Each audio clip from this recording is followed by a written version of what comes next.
क्या कोई 3000 साल पुराना शव इस्लाम की सच्चाई की गवाही दे सकता है?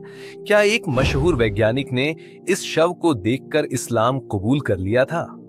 यह सच्चाई है मिस्र के क्रूर राजा फिरौन की, जिसकी लाश आज भी मौजूद है, और फ्रांस के वैज्ञानिक डॉक्टर मॉरिस बुकाई की, जिनका इससे गहरा नाता जोड़ा जाता है। लेकिन क्या सच में डॉक्टर मॉरिस ने इस खोज के बाद इस्लाम कबूल किया? आइए इस रहस्य से पर्दा उठाते हैं। फिरौन का नाम सुनते ही जहन में एक क्रूर राजा की छवि उभरती है, जिसने खुद को खुदा घोषित कर दिया था। कहा जाता है कि यही वह राजा था जो हजरत मूसा के समय मौजूद था और जिसने उन्हें और उनके अनुयायियों को सताने में कोई कसर नहीं छोड़ी। लेकिन उसका अंत बेहद दर्दनाक हुआ। कुरान में एक आयत आती है, सूरह यूनुस, आज हम तेरे शरीर को बचा लेंगे ताकि तू उनके लिए निशानी बने जो तेरे बाद आएंगे। लेकिन बहुत से लोग हमारी निशानियों से गाफिल हैं।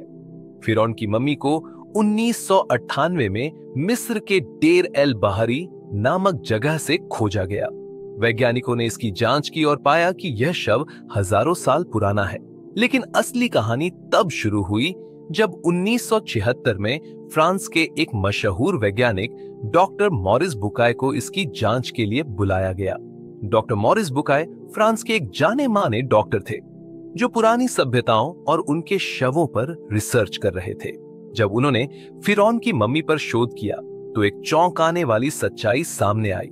यह शव डूबने की वजह से मरा था। डॉक्टर मॉरिस के मुताबिक शव की स्थिति देखकर साफ था कि यह व्यक्ति न केवल डूबा था, बल्कि इसे पानी से बाहर निकालकर जल्द ही सुरक्षित रखा गया था। लेकिन यह जानकारी तो कुरान में 1400 साल पहले ही लिखी जा चुकी थी, जबकि विज्ञान ने इसे हाल ही में खोजा। शरीर में समुद्री लवण सॉल्ट डिपॉजिट्स की मात्रा अधिक थी। शरीर की त्वचा और हड्डियों पर पानी के दबाव के निशान थे। ऐसा लग रहा था कि यह शव डूबने के तुरंत बाद ही सुरक्षित कर लिया गया था, जिससे यह हजारों सालों तक सुरक्षित रह सका। इस खोज ने पूरी वैज्ञानिक टीम को हैरान कर दिया, क्योंकि यह पहली बार था जब किसी मम्मी में डूबने से मरने के सबूत मिले थे। सबसे बड़ा रहस्य, ये जानकारी पहले से लिखी जा चुकी थी। डॉक्टर मॉरिस बुकाय इस खोज से बहुत प्रभावित हुए, लेकिन असली झटका उन्हें तब लगा जब एक मुस्लिम वैज्ञानिक ने उन्हें बताया कि कुरान में 1400 साल पहले ही यह लिखा गया था कि फिरौन का शव संरक्षित रहेगा।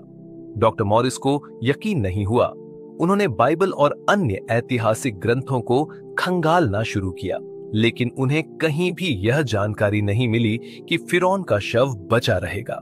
यह जानकारी सिर्फ कुरान में थी, जो इस्लाम के अनुसार 1400 साल पहले अवतरित हुआ था। तो दोस्तों, हमने देखा कि कैसे फिरौन की मम्मी और इस्लाम की शिक्षाओं के बीच की सच्चाई विज्ञान से मेल खाती है। लेकिन सबसे बड़ा सवाल, क्या डॉक्टर मॉरिस बुकाय ने इस्लाम कबूल किया? जी हां, गहरी रिसर्च और कुरान में विज्ञान की सटीकता देखकर डॉक्टर मॉरिस ने इस्लाम को अपनाया।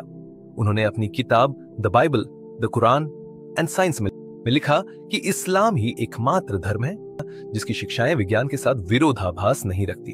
उन्होंने माना कि कुरान इंसान का लिखा हुआ नहीं हो सकता, बल्कि यह खुदा द्वारा भेजा गया संदेश है, और यही वह सच्चाई है जो हर इंसान को सोचने पर मजबूर करती है। अगर एक वैज्ञानिक जिसने धर्मों की गहराई से तुलना की इस्लाम को अपनाने पर मजबूर हो गया, तो हमें भी इसके बारे में सोचने की जरूरत है।